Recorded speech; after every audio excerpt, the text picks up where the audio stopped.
با سلام به دوستان عزیز. کارگاه کبیر کانتین، یک کانکس طرح ویلایی با ورق امریکن سایدینگ نمره 40، در و پنجره یو پی وی سی جوجه داره و حفاظ پنجره ها. نمای داخل روکشدار، ابروبادی،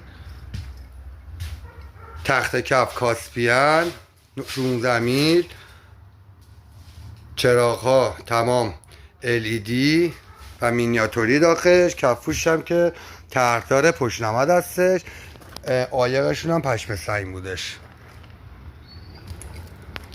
2 اتاقه هستش. این یکی از اتاقا بودش و اتاق دیگری هم به همون تر ولی ابعادی رو به اتاق کوچیک‌تر هستش.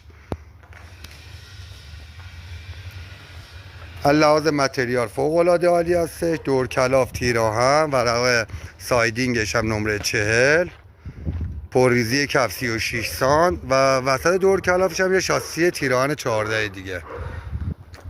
دوستانی که حالا پیج ما رو دنبال میکنن، این از یکی از نمونه کارهامون هستش.